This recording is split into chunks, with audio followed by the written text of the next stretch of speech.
Hello everyone, welcome to Sally N Bites.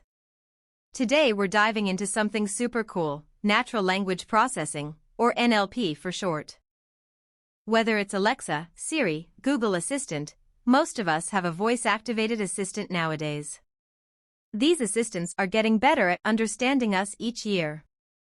But have you ever wondered how they process, or how Google Translate converts languages? It's all thanks to natural language processing, or NLP. In this video, we'll explore what NLP is, how it works, and some real-world examples. Let's get started. Language is a way we communicate with words and sentences that have meaning. But for computers, it's not that straightforward. They need to turn our language into numbers or data to make sense of it. What is natural language processing, NLP? NLP stands for Natural Language Processing. It helps computers understand and use human language. NLP is all about teaching computers to understand and interact with human language. It's like giving them a brain to process words, sentences, and even emotions. NLP makes it easier for us to talk to machines. Computers can read, understand, and write human language with NLP. NLP is a big part of artificial intelligence, AI. It is used in many ways, like automated customer support, like chatbots. Real-time language translation, like Google Translate. Natural language processing, NLP, is a part of artificial intelligence. It helps computers read, understand human languages as spoken or written and to give an output by processing it. NLP combines language rules with computer science to create models that can understand and analyze text and speech. Let's see some of the applications of natural language processing that are used in the real-life scenario. Voice assistants, examples, Siri, Alexa, Google Assistant. Understands and responds to spoken commands. Chatbots, examples, customer service bots, virtual assistants. It simulates human conversation and assists users through text or voice interactions by answering questions, providing information, and assisting with tasks. Language translation, example, Google Translate, DeepL. It translates text from one language to another. Sentiment analysis, example, social media monitoring, product reviews. It identifies the emotional tone behind a body of text, determining if it is positive, negative, or neutral. Text summarization, example, news article summaries, document abstracts. Creating concise summaries of longer texts. Spam detection, example, email filters, message screening. It identifies and filters out unwanted or harmful messages. Speech recognition, example, transcription services, voice commands. It converts spoken language into text. Autocorrect and text prediction, example, smartphone keyboards, writing assistants. It suggests and corrects words while typing. Content recommendation, Netflix, YouTube. It recommends content based on user preferences and behavior. Healthcare, example, analyzing patient records, clinical decision support. It extracts information from medical documents to assist in diagnosis and treatment decisions. Let's see about human language versus computer language. Our brain always processes sounds around us to make sense of them. In a classroom example, teacher talks, and our brain listens and stores the information. If a friend whispers, our brain shifts focus to the friend's conversation. Our brain processes both sounds but prioritizes the one we are more interested in. Sound travels from the speaker's mouth to the listener's eardrum. The eardrum converts sound into neuron signals. These signals travel to the brain. The brain processes the signals to understand the meaning. If clear, the brain stores the information. If unclear, the listener asks the speaker to repeat or clarify.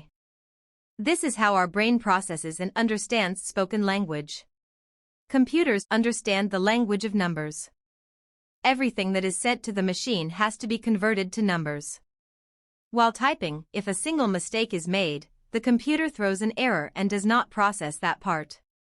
The communications made by the machines are very basic and simple. Now, how can we make the computers understand human language? Let's review a few of them here. In human language, a perfect balance of syntax and semantics is important for better understanding. Let's see the arrangement of the words and meaning. There are rules in human language. There are nouns, verbs, adverbs, and adjectives. A word can be a noun at one time and an adjective some other time. Noun example: chocolate is my favorite snack. Here, chocolate is a noun, referring to the sweet food item. Adjective example: I love chocolate cake. Here, chocolate is an adjective, describing the type of cake. There are rules to provide structure to a language. Syntax refers to the grammatical structure of a sentence. Besides the matter of arrangement, there's also meaning behind the language we use. Human communication is complex. Semantics refers to the meaning of a sentence. There are multiple characteristics of the human language that might be easy for a human to understand but extremely difficult for a computer to understand. Let's understand semantics and syntax with some examples. Different syntax, same semantics. 4 + 2 = 2 + 4. Here the way these statements are written is different, but their meanings are the same, that is 6. Different semantics, same syntax. 2/3 in Python 2.7 is not equal to 2/3 in Python 3. While the syntax 2/3 is the same in both Python 2.7 and Python 3, the semantics, that is, the meaning and result of the operation, are different. In Python 2.7, it results in integer division which evaluates to 0, while in Python 3, it results in floating point division, which evaluates to approximately 0.66. Let's see about the multiple meanings of a word. Example 1. I need to visit the bank to deposit my paycheck. Here, bank refers to a place where financial transactions are conducted. Example 2. We sat by the riverbank and enjoyed the peaceful view. In this context, bank refers to the land alongside a river. Example 3. The pilot had to bank the plane to the right to make the turn. Here, bank means to tilt or incline an aircraft during a turn. Thus, in natural language, it is important to understand that a word can have multiple meanings and the meanings fit into the statement according to its context of it. Perfect syntax, no meaning. For example, the silent clock whispers brightly through the empty room. The bunny danced gracefully on the moonlit teacup. These sentence uses poetic language, which can evoke imagery or feelings, but it doesn't convey a clear, literal meaning. Thus in human language, a perfect balance of syntax and semantics is important for better understanding. As we have already gone through some of the complications in human languages, now it is time to see how natural language processing makes it possible for machines to understand and speak natural languages just like humans. Let's see the key steps in processing data for computers. Text normalization. It's the process of making text consistent and uniform, regardless of how it's originally written. Corpus is the term for the entire collection of text data from multiple documents like books, articles, and websites. It can be thought of as just a bunch of text files in a directory, often alongside many other directories of text files. Example, making text consistent in format, like turning 123 Main St. to 123 Main Street. I love NYC becomes I love New York City. We start off by performing sentence segmentation, which is to split the whole corpus into individual sentences. We can do this by segmenting the article along its punctuations like full stops and commas. Example, I love pizza. It's delicious becomes individual sentences. I love pizza. It's delicious.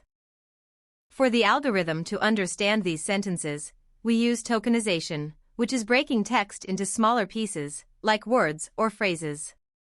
After segmenting the sentences, each sentence is then further divided into tokens. A token is a term used for any word or number or special character occurring in a sentence. Example: I love pizza. Here, I love pizza and the full stop each form separate tokens. We can make the learning process faster by removal of stop words. Stop words are the words that occur very frequently in the corpus but do not add any value to it. In this step, the tokens which are not necessary are removed from the token list. To make it easier for the computer to focus on meaningful terms, these words are removed. Getting rid of common words that don't add much meaning like a, an, and, are, as, for, it, is, into, in, if, on, or, such, the, there, to. Example. I love the pizza becomes love pizza. Converting text to a common case. As the name suggests, we convert the whole text into a similar case, preferably lowercase. This ensures that the case sensitivity of the machine does not consider the same words as different just because of different cases. For example, you can see the word hello converted to lowercase. Stemming. Cutting down words to their base form. Stemming is a technique used to extract the base form of the words by removing affixes from them. It is just like cutting down the branches of a tree to its stems. The stemmed words, words which we get after removing the affixes, might not be meaningful. Example. Caring becomes car, easily becomes easi, and studies become studi. After removing the affixes, the words are not meaningful. Lemmatization. Reducing words to their dictionary form.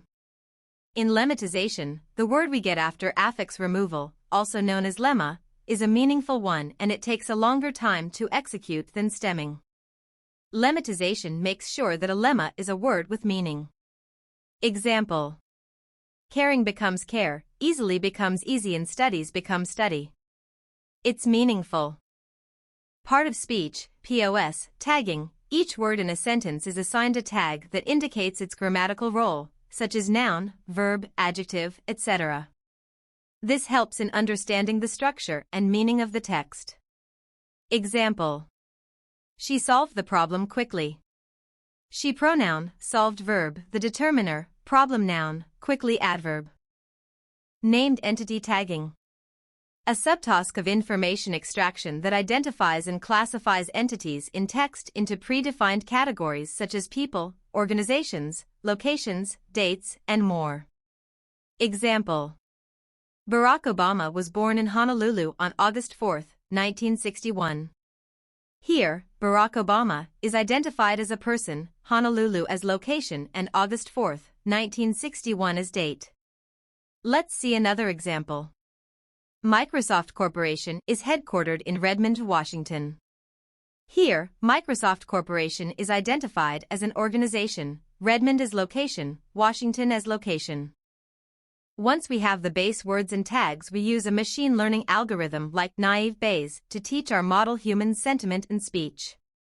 Most of the technique we used in NLP are simple grammar techniques that we have been taught in school.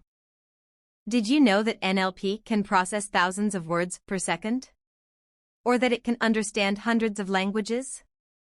In the future, we might have even smarter assistants and better translations, making it easier to communicate with anyone, anywhere. Let's see the career path of NLP. Programming languages. Gain proficiency in Python, as it is widely used in NLP. You can learn Python in my Salian Bytes YouTube channel for free. Other useful languages include Java, R, and C++. Machine learning and deep learning. Learn the fundamentals of machine learning and delve into deep learning frameworks like TensorFlow and PyTorch. NLP libraries and tools. Familiarize yourself with NLP libraries such as NLTK, Spacey, and Hugging Faces Transformers. Thanks for watching. If you have enjoyed this video, don't forget to like, subscribe, and share it with your friends and relatives for more cool and educational content on computer science and technology.